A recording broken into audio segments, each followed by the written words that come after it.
저는 지금 이제 진행되고 있는 시국에 대해서 조금 위기의식을 갖고 있습니다. 지금 사실은 이게 전 지구적 현상이기도 합니다.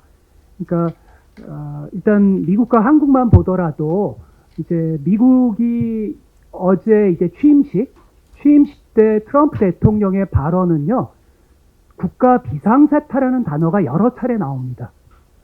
그리고 실제 국가 비상사태를 임기 1기 때 선언하기도 했었습니다. 이번엔 더 빈번하게 선언할 겁니다. 그리고 한국은 이미 우리가 아는 끔찍했던 친위 쿠데타를 감행했죠. 전 세계가 대단히 위험하고 특히 미국과 한국은 더욱더 위험합니다. 왜냐하면 저희는 미국의 대통령제를 원형으로 했는데 원래 미국 정치학자들이 미국 대통령제가 해외로 나가면 작동하지 않는다. 죽음의 키스다. 이런 표현을 쓰기도 했습니다. 독일의 한 웨벤스타인 학자의 표현인데, 근데 지금 그러니까 수출되면 작동하지 않는다라고 하는 대통령제가 미국에서 작동한다면 트럼프와 같은 파시즘을 공공연하게 이야기하는 사람이 나올 수가 없겠죠. 그래서 미국은 사실상 건국의 시조들이 자랑스럽게 생각했던 자유주의라는 게 작동하지 않습니다. 최소한 지금.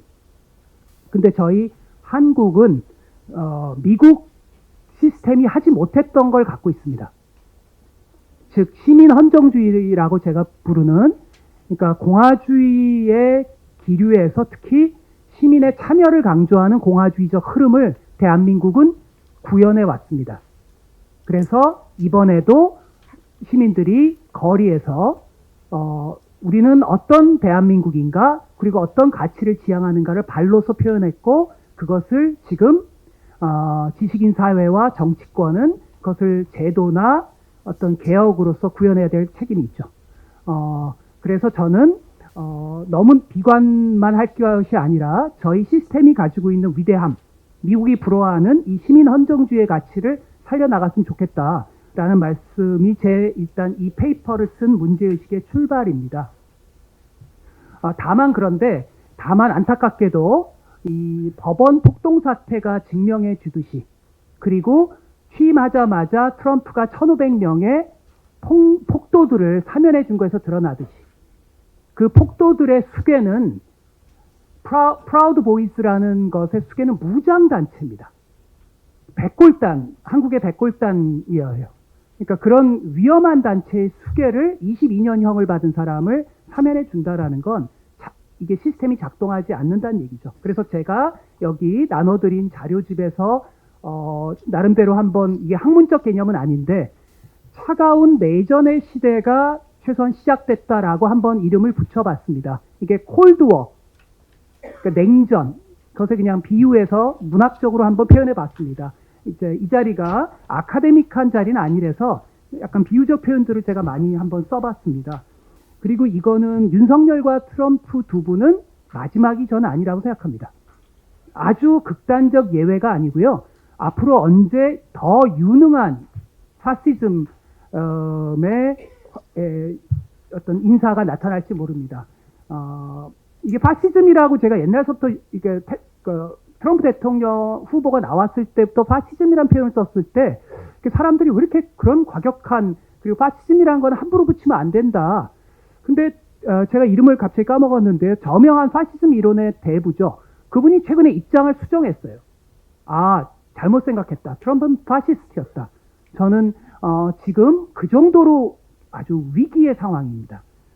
전 지구가 한 번도 생각해보지 못했던, 그래서 저는 이 페이퍼에서 지금을 차가운 내전의 시대가 시작됐다라는 관점에서 생각해야 우리가 긴장감을 가지고 대응할 수 있다. 그 점에서 어떻게 이 민주공화국, 오늘의 화두인 공화주의를 어떻게 보호할 것인가라는 게 중요한 그 관점입니다.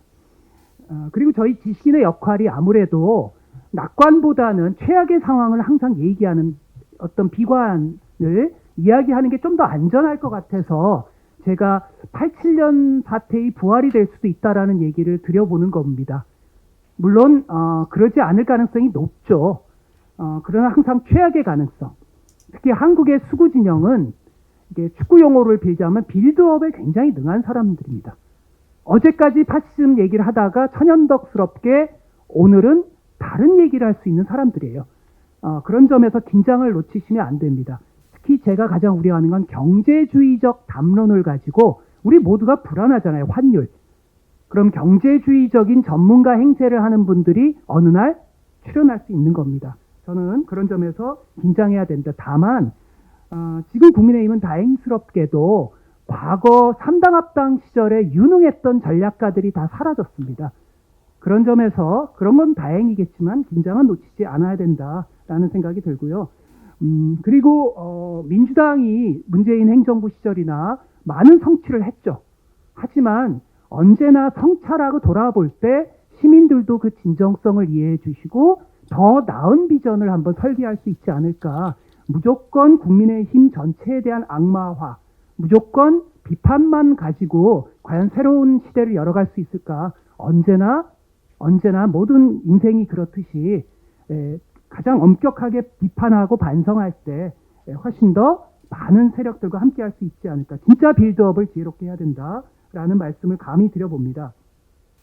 그리고 제가 특히 우려하는 건 윤석열의 원래 의도가 제가 원래 얘기드렸던 가설은 진영 대 한국은 어차피 부족주의가 강해서 뭐 이래도 나중에는 진영의 대결로 갈 것이다 라는 게 저는 윤석열의 원 의도였다고 생각합니다.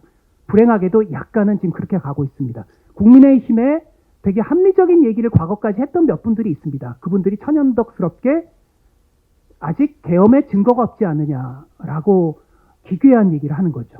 뭐 왜 그러는지는 저희가 알죠. 어쨌든 그래서 이 진영의 싸움으로 협소화되는 걸 이 프레임을 전면적으로 다시 원래의 프레임으로 바꿔놔야 됩니다. 즉 민주공화국 대 반민주공화국, 혹은 헌정주의적 민주주의 대 반헌정주의, 혹은 파시즘 대 파시즘에 반대하는 공화주의적 세력, 혹은 제가 이제 미국 정치학의 용어로 표현하면 자유주의, 헌정주의, 민주주의 대 혹은 비자유주의, 뭐 이런 근데 우리가 뭐 이건 이제 학문적 용어이겠죠. 어쨌든 그렇고요. 그런 점에서 지금서부터의 제2국면, 그러니까 탄핵 소추 국면이 아니라 지금서부터가 가장 위험한 지혜롭게 빌드업을 해야 될 국면이다. 특히 이 민주공화국이나 헌정주의 대 반헌정주의의 구도를 견고하게 유지하는 게 굉장히 중요합니다.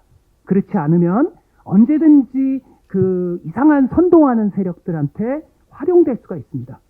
그래서 어떻게 보면은 이제는 헌정주의를 지향하는 세력들 내부에서도 오늘처럼 이제 불편한 얘기를 하기 시작해야 됩니다. 내부의 토론을 활성화해야 됩니다.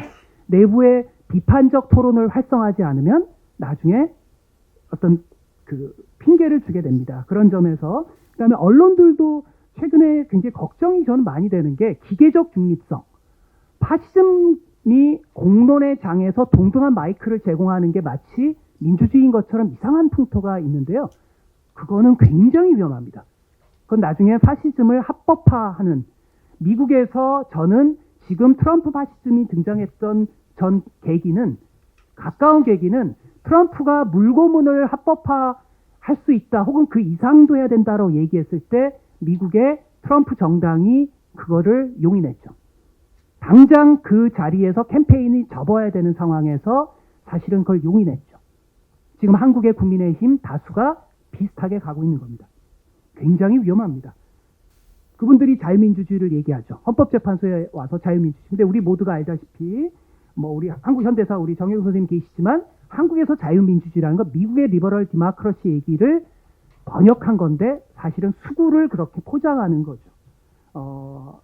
그런 점에서 저는 이제 그 원래의 이름들, 정명, 그러니까 이름들을 찾아야 된다.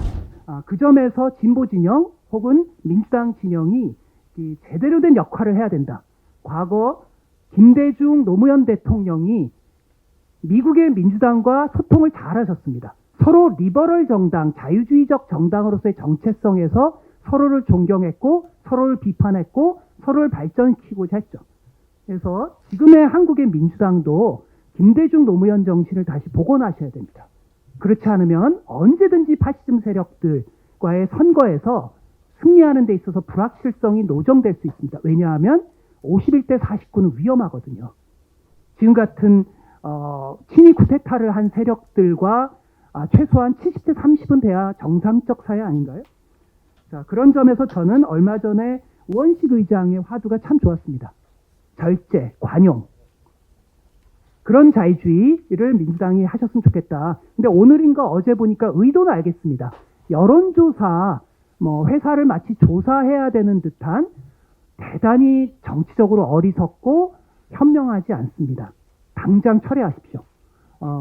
그런 점에서 절제하는 태도를 보였을 때 중도적 시민들이 함께 할 수 있는 거죠.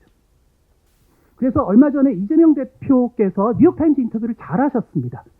저는 왜 민주당이 자꾸 어떤 그 미국과 중국 사이에서 최소한 유럽과 미국의 어떤 자유주의적 국제주의 질서를 지키려는 사람들, 근데 그 질서가 선인가?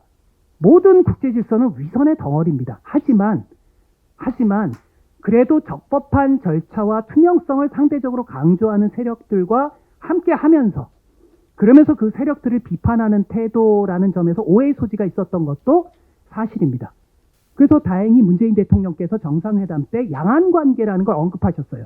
물론 진보진영 일각에선 양안관계라는 걸 언급해야 되느냐 비판이 있죠. 하지만 저는 잘하셨다고 생각해요.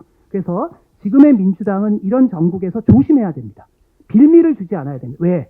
지금은 대선에서 파시즘 세력들을 고립시키는 게 1차 과제입니다. 저희가 더 하고 싶은 얘기는 그 이후에 해도 됩니다. 지금은 파시즘 세력들한테 빌미를 주지 않았으면 좋겠다. 특히 제가 가장 걱정하는 건 대선 전서부터 계속 제가 강연이나 방송에서 강조했는데 엘브리치 콜비를 조심하라. 국방부 차관으로 들어갔습니다. 공화당의 스타인. 엘브리치 콜비는요, 굉장히 위험한 사람입니다. 중국을 레짐 체인지 하려는 세상에 중국이 레짐 체인지가 가능합니까? 외부에서? 그런 망상을 가진 사람들이 있기 때문에 지금은 자유주의자들이나 진보주의자들이 굉장히 조심해서 이 대선 정국을 이끌어가야 된다. 그런 점에서 이일영 교수님이나 제가 오래전에 던졌던 공화주의적 외교안보 노선은 무엇인가 라는 걸 한번 같이 만들어 봤으면 좋겠습니다. 그래서 지금 개헌도 사실은 전 조심해야 된다고 생각합니다. 오늘 사실은 장은주 교수님이나 정혜영 선생님이나 오늘 개헌에 대해 되게 더 지혜로운 얘기들이 나오는 게 너무 반가운데요. 이게 사실은 대통령제에 대한 내각제문보다 더 중요한 건요. 어떻게 저런 초법적 행태를 가능할 수도 있는 시스템의 독소 조항들을 먼저 제거할 것인가. 이런 단계들을 로드맵을 설정하지 않으면요. 그러니까 권력구조 논쟁 속에서 또 다른 기득권을 창출하는 세력들한테 나중에 이용당합니다. 그래서 오늘 토론자들과 이런 얘기를 많이 해봤으면 좋겠는데요. 되게 오늘의 토론은 제 소견에 전 바람직하다고 생각을 합니다. 다만 제가 파시즘 세력들을 고립시켜야 된다는 것에 오해하지 마셔야 될 게, 국민의힘에 합리적 보수를 지향하는 분들이 있습니다. 그분들과는 적극적으로 대화해야 됩니다. 그리고 지금 법원에 난입했던 특히 미국과 한국의 프라우드 보이스, 오스키퍼, 백골단, 한국의 백골단, 이 세력들에 대해서는 단호한 법과 질서를 세워야 되는데, 그렇다고 해서 어떤 청년 남성 일반들을 일반화하는 우는 범하지 않았으면 좋겠습니다. 그래서 지금 민주당과 제반 정당들이 20대 남성들, 지금 미국의 민주당이 이번 대선에서 그래서 패배한 겁니다. 젊은 남성들의 심정들을 이해하고 그 속에서 어떤 아젠다를 던질 것인가, 그러면서도 어떻게 진보의 가치를 살려나갈 것인가, 그리고 백골단과 무장을 선동하는 젊은이들 혹은 다양한 세대들에 대해서는 법을 어떻게 세울까, 이런 되게 지혜로운 균형들을 유지했으면 좋겠고요. 마지막으로 제 시간을 다 썼습니다. 특히 연합정치 부분도 불편한 얘기를 해야 됩니다. 이제 이재명 후보가 지금 가장 유력한 후보고 당선될 가능성이 높죠. 그건 저는 파시즘 세력들이 집권을 막는다는 점에서 좀 바람직하다고 생각합니다. 근데 모든 세력에는 견제와 다원성이 필요합니다. 이재명 후보에게도 그게 필요하죠. 과거 김대중 노무현 문재인 대통령께서 하셨던 게 그런 거 아닙니까? 그래서 야당의 대선 후보가 이재명 후보도 있어야 되겠지만 또 다른 스펙트럼의 후보가 있어야 되겠고요. 정의당은 지금 텔레비전 토론에 나올 수 있는 요건을 갖추고 있습니다. 그러면 정의당과 민주당과 혹은 중도의 공간을 차지하는 분들이 함께 다원적 연합정치란 무엇인가를 이번에 보여줬으면 좋겠어요. 그게 공화주의 아닌가요? 그걸 통해서 최종적으로는 당연히 결선 투표로 1위 후보를 뽑아야죠. 분열되면 큰일 나죠. 그래서 파시즘 세력들을 고립시켜야 된다. 그래서 이제 남은 기간, 그러니까 대선 국면이 본격화되면 우리는 이제 연합정치를 어떻게 할 것인가, 노무현 대통령의 꿈, 대연정을 어떻게 할 것인가, 어떻게 파시즘 세력들을 고립시킬 것인가에 대한 본격적인 논의를 해나갔으면 좋겠습니다. 예, 제가 시간을 다 써서 여기서 일단 줄이고 나중에 토론 과정에서 말씀드리겠습니다. 감사합니다. 제가 일단 요거를 이해해 주셨으면 하는 게, 이 페이퍼가, 이건 아카데믹 페이퍼가 아니라 실천적 페이퍼입니다. 그래서 우리 이혜정 선생님께서 얘기했던 것들이 조금 저랑 초점이 저로선 다른 게, 이제 저는 미국이라는 나라를 규범적으로 어떻게 평가할 것인가, 한미동맹을 어떻게 규범적으로 평가할 것인가에 대해서 생각은 예정 선생님이랑 굉장히 비슷합니다. 제 소견에. 근데 제가 이 페이퍼의 목적은 지금 현재 정치 정세에서 어떤 측면을 강조할 것인가 라는 것을 전술적 문건으로 사실은 저 나름대로 썼는데, 그걸 제가 좀 모호하게 표현한 것 같습니다. 그래서 예를 들자면 이번 대선에서 좌파 후보가 대선 후보의 1위 후보가 돼야 되는가? 전 동의할 수가 없어요. 지금은 반파시즘의 폭넓은 대중적 지지를 받는 사람의 후보가 돼서 반드시 저 세력들을 패퇴시켜야 됩니다. 그 점에서 좀 저로서는 지금 전술적으로 지금 당면한 슬로건이 뭐냐, 당면한 아젠다가 뭐냐라는 것에 좀 초점을 두다 보니까 사실은 조금 어떻게 보면은 좀 현실주의적인 얘기가 좀 많았던 것 같습니다. 그리고 또 저는 여기에 제가 사실은 공화주의를 오랫동안 일찍부터 제기를 해왔고 단행본도 썼는데, 오늘 굳이 자유주의, 헌정주의, 민주주의라는 단어를 쓴 것도 조금 나름대로 의도가 있었습니다. 별로 적절한 의도는 아닌데, 제 의도가 사실은 자유주의라고 하는 것에 대한 진보의 관심이 시들해졌고, 이런 부분을 조금 저 나름의 도발적으로, 그러니까 제가 존경하는 어떤 좌파 쪽 교수님을 있는데, 그 교수님과 저랑 개인적으로 대화를 나눌 때, 안 교수, 왜 우리가 이거 민주당 자유주의 정당을 우리가 왜 가르쳐야 되지? 그건 그분들의 본업인데 그분들이 해야지 라고 농담을 했던 적이 있는데, 저는 자유주의라도 제대로 좀 해주셨으면 좋겠어요. 그래서 오늘 진 교수님의 발제 토론에 제가 굉장히 공감하는 게, 자유주의 환상을 미국은 합니다. 근데 한국은 그것조차도 못하는, 그러니까 과거 노무현, 김대중 때는 문제의식이 있었던, 그래서 자유주의라도 제발 제대로 해주셨으면 제가 관심이고 저의 관점인 진보적 공화주의 얘기로만 제가 살았으면 좋겠습니다. 그리고 제가 요즘에는 합리적 보수 얘기까지 해야 되는, 참 이게 슬픈 현실, 저로서는 이제 그런 부분이고요. 그리고 이제 이혜정 선생님한테 제가 오해 글이었는지 모르겠는데, 탄핵 소추에서 외환을, 그에 대해서 제가 문제 제기했던 건 외환적 성격이 없어서가 아니라, 외환의 근거들을 충분히 제기하는 조건이 됐을 때 이걸 제기해야지, 지금 탄핵 소추안 초안처럼 그렇게 막 거칠게 제기하면 역풍을 받거든요.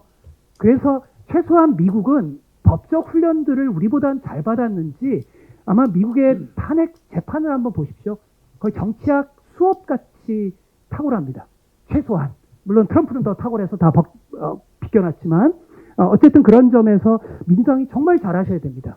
제 이 경고가 오늘도 드러났잖아요. 여론조사, 아까도 얘기들이 조사한다? 글쎄요. 이게 백래시만 오히려 부추기죠. 그런 점에서 제가 좀 모호하게 쓰다 보니까 그런 점이 있었다는 말씀을 저 나름에 좀 방어하고 싶고요. 그리고 김기옥 선생님 말씀 중에 제가 특히 공감하고 싶은 게, 지금 자꾸 모든 걸 민주당 중심주의로 사람들이 사고하는데, 진보정당이 역동적이어야 민주당도 살아납니다. 민주당이 그걸 좀 인식해 주셨으면 좋겠어요.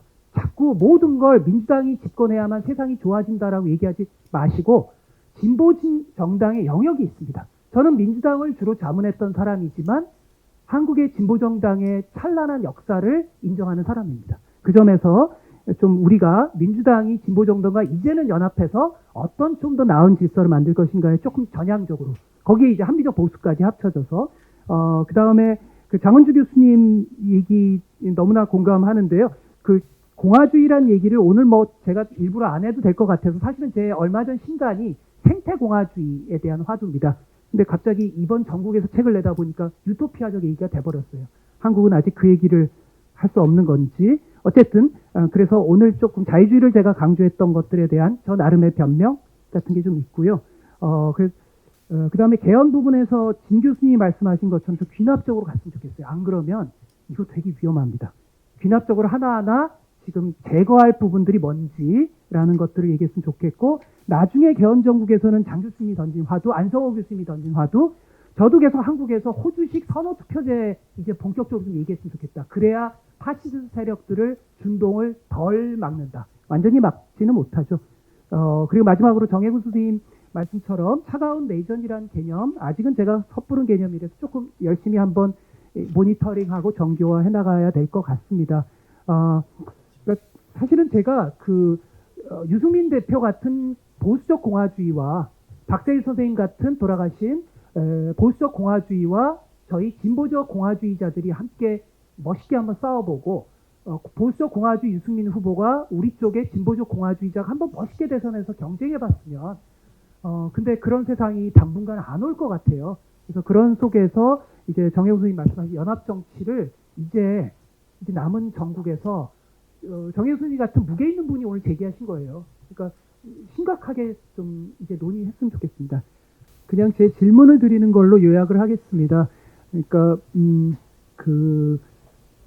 그러니까 지금서부터 향후 이제 대선, 그리고 대선 이후에 누가 당선되시든 간에 이제부터 참 힘든, 제가 말씀드린 빌드업 국면이 이제 시작이 된 거죠. 그랬을 때 우리가 오늘 여러 토론자분들도 말씀하셨던 것처럼 제 소견에 개헌에 대해서 상당히 조심스럽게 접근해야 된다. 그러니까 대통령제와 내각제에 대한 아주 높은 추상 레벨 이야기 이전에 당면에 거리에서 우리가 문제 제기하는 것들을 포함한 당장의 더 시급한 조치들, 이런 부분들이 논의되고 이것들이 요구되고 하면서 보다 그런 게 다 내용으로 채워지면서 거기에 소위 공화주의라는 가치를 입혀서 이제 그런 속에서 이 논의가 활성화됐으면 좋겠다. 그냥 지금서부터 논의가 그럼 어느 정당이 대선 이기는 거야? 누가 어느 후보가 이겨? 그 다음에 재판은 언제 해? 이게 아니라 우리가 남태령에서든 우리가 전국에서 외쳤던 이야기들, 당장의 시급한 조치들이 가치와 구체적인 아젠다로서 사실은 제기되고 이것이 정치권에서도 합의되고 관철돼야 되지 않을까. 그 이슈들은 너무나 많습니다. 너무나 많아요. 지금 그러니까 그 대통령제 내각제도 너무나 위중한 아젠다지만 당장 군의 그 소위 통수권자가 이 군 장성들이 이 통제가 되지 않잖아요. 그게 앞으로 과연 통제될까요? 그럼 어떤 조치들이 필요할까요? 대통령제를 고치면 될까요? 내각제를 하면 될까요? 아니죠. 그러니까 그런 어떤 정말 실존적이고 이런 문제들과 그 다음에 그런 게 모아져서 그렇다면 더 추상 레벨에서 어떤 제도로 나중에 대선 후보들은 약속하고 혹은 토론해야 되는가라는 그 단계들을 지혜롭게 이제 시민사회가 잘 만들어가야 되지 않을까라는 점에서 제가 던지고 싶은 질문 1번은 우리는 당장의 실천적 과제와 조금 중장기 과제의 로드맵들을 어떻게 함께 만들어갈 것인가, 이런 데 대해서 정치권과 시민사회가 함께 논의했으면 좋겠다. 그 다음에 파시즘 세력은 빼고요. 그 다음에 2번 아까 은호 활동가님 정말 녹색당에서 전투적 활동들을 헌신적으로 해오시는 분이신데 제가 오늘 페이퍼에서 사실 자세히 얘기를 못 드렸는데 왜 공화주의가 전문가 레벨로 가면 자꾸 엘리트들의 어떤 그 논의로만 국한되는지. 그러니까 사실은 공화주의의 다양한 흐름 중에 제가 이 페이퍼에서 잠깐 얘기했던 아래로부터의 공화주의, 뭐 어떤 분은 민중적, 어떤 분은 시민적 공화주의의 흐름이 미국의 역사에서 제거됐습니다. 저희 미국 정치학을 하는 사람들의 저희들의 교과서 공부를 해보면 거기에는 아래로부터의 위대했던 민주주의의 빛나는 역사가 소거돼 있어요. 한국의 미국 정치학 교수님들도 아마 그 소거된 걸 가지고 가르치시는 걸로 압니다. 그래서 미국보다 저희는 훨씬 더 위대한 실험을 지금 하고 있는 거거든요. 그래서 그 우리 은호님이 말한 직접 민주주의적 측면들, 그런 측면들을 어떻게 우리 현장에서 했던 문제 제기들을 그러면 어떻게 반영할 것인가. 공화주의의 여러 흐름 중에서 시민 헌정주의적 가치와 구체적인 아젠다는 뭐냐라는 것들을 정치권과 시민사회가 지금부터 본격 논의하고 이거를 대선 되기 전에 관철해야 됩니다. 대선 주자들은 아시겠지만 정치개혁에 대해서 굉장히 화려한 얘기를 얘기합니다. 근데 그 이후에 그것을 구체 관철하고 있는 사람이 있나요? 민주당, 국민의힘 포함해서요. 그 점에서 저는 지금 이걸 잘해놓지 않으면 나중에 가서 문제 생긴다. 라는 얘기를 드리고 싶고요. 마지막으로 설이 지나면 연합정치, 오늘 정혜우 소님도 얘기했고 제가 좀 거칠게 얘기했던 연합정치라는 부분이 정치권과 시민사회에서 본격 논의를 해야 돼요. 이 점에서 자꾸 논의를 이렇게 가리려고 하는 분들과 단호하게 싸워야 됩니다. 그러니까 만에 하나 민주당의 제1후보가 당선되면 너무나 좋겠는데 혹시라도 전국은 한 치 앞을 예상을 못하기 때문에 그래서 다양한 다원주의적 연합이 되지 않아서 87년처럼 군사독재에 피가 묻은 노태우에게 우리가 넘겨줬습니다. 다시 그런 일이 발생한다는 건 생각만 해도 끔찍해요. 생각해 보세요. 거의 8, 90명의 의원들이 파시즘적 행태에 대해서 직간접적으로 동의했고 어떤 의원은 미국 가서 미국 사람들한테 보고까지 하려고 합니다. 끔찍하죠. 이런 사람들이 주류 정당으로서 다시 집권한다? 그런 점에서 저희가 설이 지나면 본격 이 화두를 강력하게 요구해야 된다.